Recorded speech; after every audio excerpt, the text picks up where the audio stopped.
媽媽敷倒入院期間，大仔落監護令，禁止父親、弟弟、親人去採望媽媽。大仔說因有人在病房嘈吵騷擾病人，事實是否如大仔說？以下占卜為大家解困。大牌外在形象被人看見的維持在位前人後，對家庭熱愛照顧媽媽。外在呈現大仔在醫護、社工甚至其他家屬面前，表現出唯一理性、承擔責任的模樣。他可能強調自己是在維護病房秩序，保護母親不受干擾。關鍵點而是出於一種扭曲的保護欲，但這保護已排除其他家人。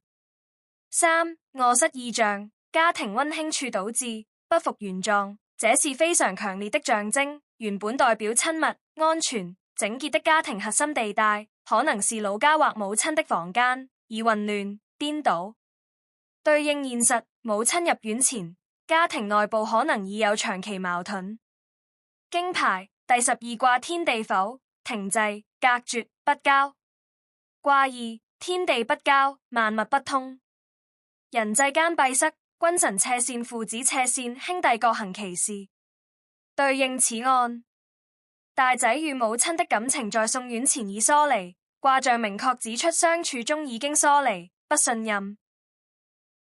圖2，大仔內心有一道無法跨越的關卡，他極度不喜歡看見母親對外界心存盼望，更無法忍受母親與父親、兄弟及其他親人有任何聯絡與交流。每一次目睹母親與家人樂也融融愉快，他都感到強烈的不安與厭惡。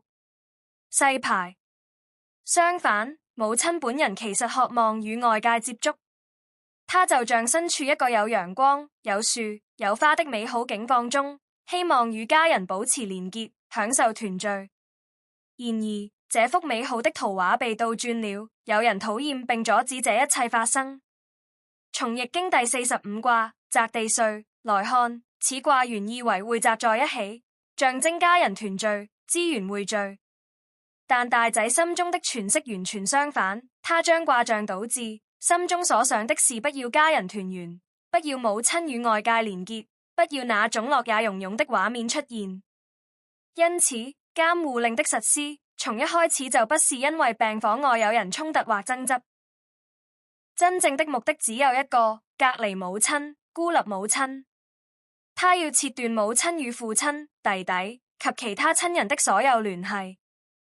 圖3，大牌應該正常家庭邏輯，探訪不只是傳遞資訊，更是情緒支持的管道。母親在與不同家人的對話中，會自然流露真實感受，例如對治療的恐懼、對某位家人的依賴或不滿、對未來的盼望等。關鍵意義，這些交流能讓家人共同了解母親的完整狀態，而不是只聽單一照顧者的轉述。細牌，但大仔就覺得從此就會被孤立，做不到話事人控制人，更甚者有些事情不宜外泄，暗示可能有不願被其他家人知道的狀況，例如母親的某些真實心聲、過去家庭衝突、醫療上的某種決定，甚至涉及利益或醫療爭議的細節。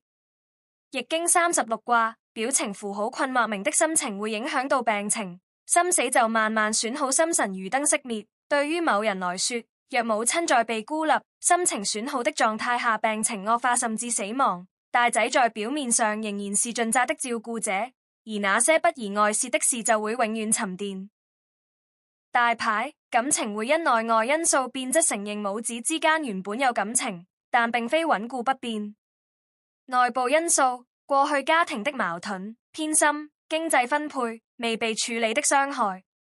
細牌毀於弄蛇，與危險的人或手段共處，操弄他人無法輕易察覺的傷害，如慢性心理消耗、資訊封鎖、孤立。隱藏謊言與危險，表面說法、病房吵鬧、保護媽媽與真實動機、隔離、控制、防疫物之間存在系統性謊言。母親身心受損，家庭永久破裂，甚至更嚴重的後果。這類暗示大仔並非單獨行動，可能有人如他的伴侶在背後支持或受益，且整個操作帶有刻意隱瞞的危險性。易經11卦倒轉，太卦變否卦。